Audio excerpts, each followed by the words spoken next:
बड़ी खबर जम्मू कश्मीर विधानसभा चुनाव से जुड़ी हुई। वोटिंग लगातार जारी है। दोपहर 3 बजे तक जम्मू कश्मीर की इन 24 विधानसभा सीटों पर 50.65% वोटिंग दर्ज की गई है। किश्तवाड़ में सबसे ज्यादा दोपहर 3 बजे तक 70% वोटिंग दर्ज की गई है और एक रिकॉर्ड अभी तक ये लग रहा है कि किश्तवाड़ में टूटेगा। शाम 6 बजे तक वोटिंग ज्यादातर हिस्सों में होनी है और अभी 3 घंटे का मतदान और बाकी, और जो लोग लाइन में रहेंगे वो उस वक्त के बाद भी वोट दे सकेंगे।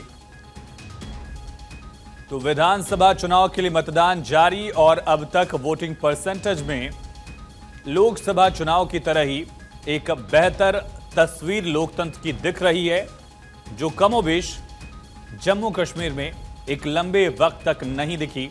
1987 से लेकर 2014 तक के चुनाव अगर देखा जाए, एक सिलसिला रहा है जहां कम वोटिंग प्रतिशत ही, यहां तक कि 10% से भी कम वोटिंग कई इलाकों में दर्ज की जाती थी। लोकसभा चुनाव में भी ऐसा कई मर्तबा हुआ, लेकिन इस बार तमाम इलाके, चाहे वो साउथ कश्मीर का रीजन हो या जम्मू के जिले हों, 3 जिले, हर जगह पर लोकतंत्र की मजबूती दिख रही है। मुद्दे कुछ भी हों, लोगों के विचार कुछ भी हों, लेकिन सभी लोग लोकतंत्र का साथ दे रहे हैं।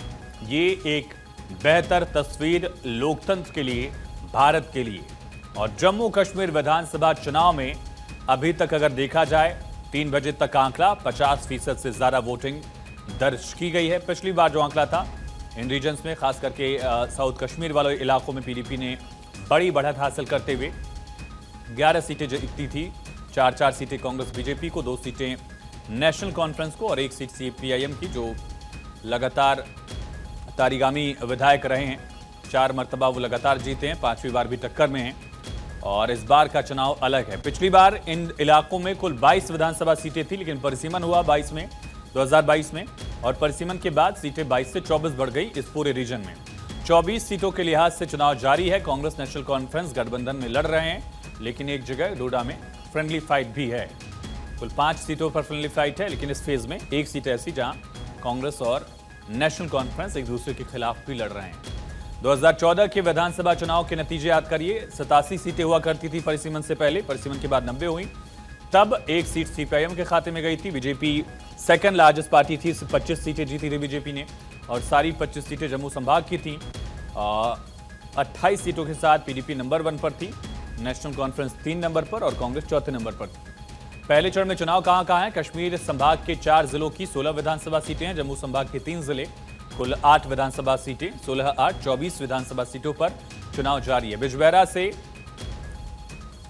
मुफ्ती फैमिली की सियासी लेगेसी को बचाने उतरी हैं इल्तिजा मुफ्ती। किश्तवाड़ से शगुन परिहार बीजेपी के कैंडिडेट है, जिनकी तस्वीरें आपने देखी, और इनके परिवार के सदस्यों का मर्डर कर दिया गया था आतंकवादियों की तरफ से। उनको प्रत्याशी बनाया गया और किश्तवाड़ में अब तक आंकड़ा वोटिंग का बम्पर वोटिंग रिफ्लेक्ट कर रहा है। 70% से ज्यादा वोटिंग अब तक यहां दर्ज की गई है। 9 महिला उम्मीदवार भी हैं। कुल 219 उम्मीदवार 24 विधानसभा सीटों पर उतरे हैं इस सियासी रण में। एक सुरक्षित सीट भी है, रिजर्व सीट एसटी के लिए। इसके अलावा सभी कास्ट के प्रत्याशी जो है वो उतर सकते थे, इस तरह का था। और कश्मीर की इन सीटों पर बीजेपी मैदान में है। श्री गुफवारा बिजबेहरा एक ही सीट ये है, और इसके अलावा मतदाताओं के लिहाज से अगर इस फेज में बात किया जाए तो लगभग 23 लाख मतदाता इस फेज में अपना वोट कास्ट कर सकते हैं, और उसमें करीब 5 लाख वोटर्स ऐसे हैं जो पहली मर्तबा अपना वोट कास्ट करेंगे। 18 से 19 साल के वोटर्स की संख्या भी अगर देखी जाए तो वो भी 1 लाख से ज्यादा है। कुछ रीजनल प्लेयर्स का भी इसमें रोल अहम होने वाला, खास करके वो जमात जो लोकतंत्र से उचित दूरी बनाए हुए था। 87 के बाद जो जम्मू कश्मीर में एक हिंसा वाली परिस्थितियां आई, कश्मीरी पंडितों का पलायन हुआ, उसमें जमात सवालों के घेरे में रहा। मुस्लिम यूनाइटेड फ्रंट बनाया था उस समय जमात ने, सलाउद्दीन उससे जुड़ा हुआ था। यासिन मलिक जो दिल्ली की तिहाड़ जेल में बंद है, उस पर भी आरोप इस तरह के थे, जमात से ही जुड़ा हुआ। और यहाँ तक कि सलाउद्दीन ने कॉन्टेस्ट भी किया था उस इलेक्शन में। लेकिन इस बार जमात के भी प्रत्याशी लड़ रहे हैं निर्दलीय। जमात पे प्रतिबंध है, इस वजह से उसके कैंडिडेट्स कई इलाकों में, खास करके साउदर्न कश्मीर के हिस्सों में निर्दलीय चुनावी मैदान में है। इसके अलावा इंजीनियर राशिद की आवामी इत्तेहाद पार्टी, उनके भी प्रत्याशी निर्दलीय ही मैदान में हैं। पार्टी उनकी जरूर थी लेकिन प्रत्याशी उनके निर्दलीय ही उतरे हैं। इसके अलावा अपनी पार्टी और कई ऐसे यहां तक कि आम आदमी पार्टी के भी कुछ प्रत्याशी पहले फेज में हैं। 6 से 7 सीट्स पर आम आदमी पार्टी ने भी अपने प्लेयर्स उतारे थे, प्रत्याशी उतारे थे। और ऐसे में ये एक मल्टीपोलर इलेक्शन जो है, जिसका जिक्र पॉलिटिकल एडिटर अदिति नागर ने भी कुछ देर पहले किया कि मल्टीपोलर इलेक्शन है और यहां पर कौन किसके वोट बैंक में कितनी सेंधमारी कर लेगा, कौन कितना वोट बैंक अपना एक मुश्त रख पाएगा, ये वो लड़ाई है। और जम्मू की दोनों लोकसभा सीटें बीजेपी ने जीती थी इस बार। ये एक कामयाबी की तस्वीर बीजेपी के लिए थी क्योंकि बीजेपी का एक दबदबा रहा है जम्मू रीजन में, जम्मू संभाग में। लेकिन कश्मीर में 2 सीटें नेशनल कॉन्फ्रेंस और एक इंजीनियर राशिद जीत कर गए। तो जम्मू के अलावा कश्मीर संभाग में लड़ाई टफ होने वाली है और खास करके पीडीपी, जिसका कोई भी प्रत्याशी सांसदी का चुनाव, लोकसभा का चुनाव जीत नहीं पाया, उस लिहाज से ये चुनाव बेहद अहम माने जा रहे हैं। पीडीपी के अस्तित्व की लड़ाई है। महबूबा मुफ्ती खुद पूर्व मुख्यमंत्री रही, इसके पहले वही मुख्यमंत्री थी जब तक असेंबली हंग नहीं हुई थी। और इस लिहाज से एक सियासी लेगेसी उन्होंने ट्रांसफर की है। अपनी बेटी को पारंपरिक सीट बिजबहरा से उतारा है। उनके पिता महबूबा मुफ्ती जब किसी जमाने में कांग्रेस में प्रदेश अध्यक्ष हुआ करते थे, उस वक्त से बिजबहरा सीट पर मुफ्ती फैमिली का दबदबा रहा है। वहां से अपना सियासी डेब्यू कर रही हैं इल्तिजा मुफ्ती। अब तक पार्टी में मीडिया का काम देख रही थी वो, लेकिन अब चुनावी रण क्षेत्र में भी उतरी हैं। इसके अलावा नेशनल कॉन्फ्रेंस के लिए भी ये एक बड़ा चुनाव इस वजह से न सिर्फ धारा 370 के हटने के बाद का ये चुनाव अहम है, बल्कि उमर अब्दुल्ला का 2 लाख वोटों से करीब चुनाव हार जाना, एक निर्दलीय इंजीनियर राशिद से, वो भी अब्दुल्ला फैमिली के लेगेसी पर भी एक यक्ष प्रश्न खड़ा है। और इस लिहाज से नेशनल कॉन्फ्रेंस के लिए भी चुनाव, घाटी में कांग्रेस, जम्मू में, दोनों जगहों पर गठबंधन के साथ, नेशनल कॉन्फ्रेंस के साथ उतरी है। और एक बड़ा नेता गुलाम नबी आज़ाद, पूर्व मुख्यमंत्री, उनकी पार्टी भी चुनावी मैदान में है। गुलाम नबी आज़ाद के जाने के बाद कांग्रेस बड़े नेताओं को बनाने की कवायद में है, इसलिए कांग्रेस के लिहाज से भी चुनाव अहम। और बीजेपी के लिए स्टिक्स दांव पर हैं ही, क्योंकि धारा 370 हटने के बाद का ये चुनाव है। हालांकि इसे विपक्षी पार्टियां 370 के पक्ष में और खिलाफ वाला माहौल बनाने की कोशिश जरूर कर रही थी, लेकिन मल्टीपोलर इलेक्शन होने की वजह से अलग अलग दल हैं, रीजनल प्लेयर्स हैं, निर्दलीय उम्मीदवार मैदान में हैं। इस वजह से उसका बहुत ज़्यादा असर दिखेगा या नहीं, ये 8 अक्टूबर को चुनावी नतीजों के साथ स्पष्ट होगा। लेकिन 2014 जब आखिरी बार चुनाव हुए थे जम्मू कश्मीर में, और अब 10 साल बाद जब विधानसभा चुनाव के लिए वोटिंग हो रही है, तो कई सारे बदलाव दिख रहे हैं। और पॉलिटिकल एडिटर अदिति नागर श्रीनगर में लाल चौक से हमारे साथ लाइव कनेक्ट हैं। क्या वहां की फिजा अदिति, और साथ ही राजनीतिक फिजा का भी जिक्र करिएगा, इस समय क्या तस्वीर वहां दिख रही है लोकतंत्र के लिहाज से, वोटिंग के लिहाज से? आपने बदलाव का जिक्र किया और मैं चाहूंगी कि आप और हमारे व्यूअर्स शाम की ये जो सुहाना नजारा है, पहले लाल चौक का वो देखें और ये समझें कि चुनाव होते रहते हैं। हालांकि कश्मीर जम्मू के लिहाज से ये चुनाव 10 साल बाद हो रहे हैं, लेकिन ये नजारा देखना जरूरी है क्योंकि यही लाल चौक जो अभी आपके स्क्रीन पर नजर आ रहा है, ये गवाह है उन तमाम बातों का, उन तमाम विरोधों का, उन तमाम जो चीजें आज जम्मू कश्मीर की आवाम ने झेली हैं, और खुद लाल चौक इसका गवाह रहा है। और आज इसी लाल चौक पर आप देखिए वो तमाम दुकानें जो सेलिब्रेट कर रही हैं इस जमहूरियत के विश्वास जताए लोगों ने। आप ये देखिए कि तमाम कैसे लोग यहाँ पर घूम रहे हैं, महिलाएं बैठी हैं, और ये शाम का नजारा है। ये वही लाल चौक है जहाँ पर निकलने से डर लगता था, ये वही लाल चौक है जहाँ पर कर्फ्यू रहता था और जहाँ पर निकल पाना शायद सपने में भी नहीं सोचा जाता था। आसपास के जगहों पर भी आपको सिक्योरिटी के साथ आना होता था।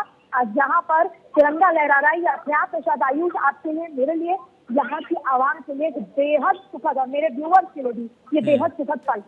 अब हम बात करेंगे जम्मू कश्मीर में आज पहले फेज का चुनाव हुआ और क्योंकि यहाँ पे मैं लोगों से मिली, पुलवामा गई, मैं तमाम तरीके की जगह जाने के बाद मुझे ये समझ आया कि भारतीय जनता पार्टी ने जो बदला है वो ये है, या नरेंद्र मोदी की लीडरशिप में जो बदला है वो ये है कि एक समय में घाटी में भारतीय जनता पार्टी का जिक्र भी नहीं होता था, आज घाटी में भारतीय जनता पार्टी का जिक्र हो। ऐसा पहले नहीं होता था। और ये मैंने उन लोगों से सुना जो चुनाव में बहुत ज्यादा, जो राजनीतिक रूप से बहुत एक्टिव थे। ये कभी, ये बात अलग है कि घाटी में चर्चा अच्छी हो बुरी हो, जिस भी लिहाज से हो, चर्चा शुरू हो गई। लेकिन ये कब हुआ था? ये जब हुआ जब डीडीसी चुनाव में जम्मू कश्मीर में भारतीय जनता पार्टी ने कश्मीर में अपना खाता खोला था, और ये तब से उनका मनोबल बढ़ा। और उसके बाद भारतीय जनता पार्टी ने अपने 16 प्रत्याशी घाटी में उतारे हैं। और भारतीय जनता पार्टी इस बात से ओतप्रोत है कि, और उन्होंने अपने 4 सीटें हम निकालेंगे, नतीजे बताएंगे क्या कुछ होता है। लेकिन घाटी में भी भारतीय जनता पार्टी की चर्चा शुरू हो गई है। ये कहीं ना कहीं अपने आप में एक बहुत अद्भुत बात है। फिर मैं कहूंगी, चाहे क्रिटिक बात हो चाहे अच्छी बात हो, लेकिन घाटी में भाजपा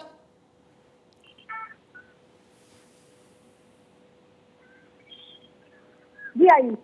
अदिति जहां मौजूद है, एक तो लाल चौक में भी अपने आप में एक सिंबॉलिक रहा है कि कभी पत्थरबाजी के लिए जाना जाता था, जहां सैलानियों की आमद है। ठीक पीछे आपके शंकराचार्य पहाड़ी भी होगी, वो भी एक मैनिफेस्टो में मुद्दा है। तख्ते सुल्तान करने का वादा किया नेशनल कॉन्फ्रेंस ने। इन मुद्दों का जमीन पर कितना असर आपने देखा जो मैनिफेस्टोज में है?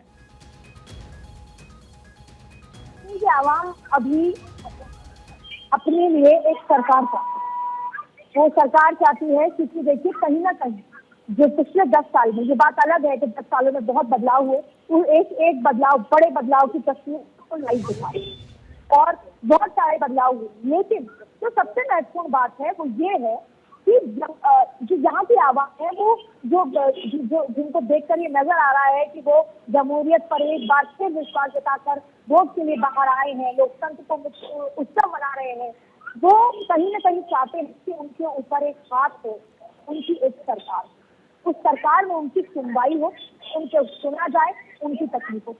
अभी केंद्र की सरकार है, और जो मैंने बहुत लोगों से बात की तो कहीं ना कहीं जो प्रैक्टिकल प्रॉब्लम्स है वो ये हैं कि वो ब्यूरोक्रेटिक सरकार ज्यादा है। अगर यहाँ पर किसी को अपनी जमीन का कन्वर्जन की बात हो, कुछ और तरीके की बात हो, तो वो उनके पास जाते हैं और वो कहीं ना कहीं उनको वो महसूस होता है कि अपने लोग नहीं हैं। वो चाहते हैं कि हमारा एक विधायक हो, अगर हमारे घर हमारे साथ खड़ा हो, और जब वो विधायक हमारे बीच से निकलेगा, हमारी सेंटिमेंट को समझेगा, हमारे परंपराओं को समझेगा, तो शायद हमारे मुद्दे समझ पाए, और अगर जरूरत पड़े तो वो पार्लियामेंट तक उन मुद्दों को ले जाए, ऊपर जो आला कमान है उन मुद्दों को उन तक ले जाए। तो कहीं ना कहीं फिलहाल जो नीड ऑफ एन आवर है, जिसकी वजह से आज तमाम तरीके के लोग जो जमीन पर उतरे हैं वोट करने, महिलाएं उतरी हैं, उनको फिलहाल अपने लिए एक सरकार चाहिए। अगर कुछ लोगों से बात हो पाए वो भी कोशिश करिए अगर मुमकिन हो। अदिति, साथ में ये भी समझाइए कि रीजनल पार्टीज का रोल क्या है इस चुनाव में। कांग्रेस नेशनल कॉन्फ्रेंस के साथ चुनाव लड़ रही है, पीडीपी अलग है, बीजेपी अलग चुनाव लड़ रही है। कुछ क्षेत्रीय पार्टियों को सपोर्ट एक तरह से कहा गया है कि कुछ एरियाज में किया गया है, निर्दलीय प्रत्याशियों को भी बीजेपी ने कुछ एरियाज में सपोर्ट किया है। लेकिन क्षेत्रीय दलों का इस चुनाव में इंपॉर्टेंस क्या है? चुनाव में इंडिपेंडेंस का भी बहुत महत्वपूर्ण है, क्षेत्रीय दलों का भी बहुत ज्यादा महत्वता है, और अगर अलायंस की भी बहुत ज्यादा महत्वता है। अगर हम साउथ कश्मीर की बात करें तो पीडीपी जी अदिति, नेटवर्क का इशू है और वहां समझा भी जा सकता है, सिक्योरिटी रीजंस की वजह से कई सारे वहां चैलेंजेस होंगे। लेकिन जैसा अदिति बता रही थी कि क्षेत्रीय दलों की भी एक अलग अहमियत है, और रीजनल पार्टीज के अलावा निर्दलीय उम्मीदवार जो हैं वो एक बड़ा डिसाइडिंग फैक्टर इस इलेक्शन में साबित हो सकते हैं। इस बात को भी लगातार कहा जा रहा है, दोहराया जा रहा है। दूसरी तरफ जमात जो एक लंबे वक्त तक बहिष्कार का ऐलान किया करती थी, बंद बुलाती थी घाटी में, वो जमात भी, हालांकि बैंड है संगठन, लेकिन उसके लोग जो है वो निर्दलीय प्रत्याशी के तौर पर कई सीट्स पर कॉन्टेस्ट कर रहे हैं। एक बड़ा फैक्टर ये है, वोटिंग परसेंटेज भी दूसरी तरफ लगातार बढ़ रहा है, न सिर्फ कश्मीर संभाग में बल्कि जम्मू संभाग में भी 70% वोटिंग किश्तवाड़ में अब तक दर्ज की गई। आप सोचिए कि कितना बड़ा ये एक फर्क दिख रहा है घाटी में।